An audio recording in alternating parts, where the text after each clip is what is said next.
ആൾക്കൂട്ടാക്രമണത്തിൽ ആന ചരിഞ്ഞു. പശ്ചിമ ബംഗാളിലെ ജാഗ്രാം ജില്ലയിലാണ് സംഭവം. 2 കുട്ടി ആനകൾ ഉൾപ്പെടെ 6 ആനകളാണ് കഴിഞ്ഞ ദിവസം ഗ്രാമത്തിലെത്തിയത്. ആനകളുടെ ആക്രമണം മൂലം ഒരു വയോധികൻ മരിക്കുകയും ഗ്രാമത്തിലെ മതിലുകൾ തകരുകയും ചെയ്തിരുന്നു. ആനകൾ ഗ്രാമത്തിൽ തമ്പടിച്ചതോടെയാണ് ഇരുമ്പുവടിയും തീപ്പന്തങ്ങളുമായി ആനകളെ ആക്രമിച്ചത്. ഹുള്ള എന്നറിയപ്പെടുന്ന ഒരു സംഘമാണ് ആനകളെ തുരത്തുന്നതിന് നേതൃത്വം നൽകിയതെന്നാണ് ലഭിക്കുന്ന വിവരം. വനംവകുപ്പിന്റെ പൂർണ്ണ അറിവോടെയാണ് ഹുള്ള സംഘം പ്രവർത്തിക്കുന്നതെന്നാണ് പ്രദേശവാസികൾ പറയുന്നത്. ആനകളെ കൃഷിയിടങ്ങളിൽ നിന്ന് തുരത്തുന്നവരുടെ സംഘമാണ് ഹുള്ള പാർട്ടികൾ. പശ്ചിമ ബംഗാളിൽ ഹുള്ള പാർട്ടികൾ വ്യാപകമായി പ്രവർത്തിക്കുന്നുണ്ട്.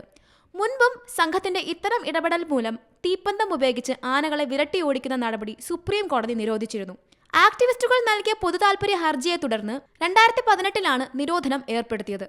ഹുള്ള സംഘത്തിന്റെ ആക്രമണത്തിനിരയായ പിടിയാനയുടെ ശരീരത്തിൽ ഇരുമ്പുതണ്ട് കുടുങ്ങിയതിനാൽ നട്ടലിന് ക്ഷതമേറ്റതായി മൃഗസംരക്ഷണം അറിയിച്ചു. രാത്രി ഏറെ വൈകിയാണ് വനവകുപ്പ് ഉദ്യോഗസ്ഥർ ആനയെ ചികിത്സയ്ക്കായി കൊണ്ടുപോയത്. അപകടത്തിന് ശേഷം 8 മണിക്കൂറിലധികം വൈകിയാണ് വനവകുപ്പ് ഉദ്യോഗസ്ഥർ എത്തിയതെന്നാണ് റിപ്പോർട്ട്. മണിക്കൂറുകൾക്ക് ശേഷമാണ് ആന ചരിഞ്ഞ വിവരം പുറത്തറിയുന്നത്. National desk, C Malayalam news. പുതിയ വാർത്തകളും വിശേഷങ്ങളും ഇനി വിരൽ തുമ്പിൽ. എല്ലാ ഡിജിറ്റൽ പ്ലാറ്റ്ഫോമുകളിലും ഇപ്പോൾ സി മലയാളം ന്യൂസ് ലഭ്യം.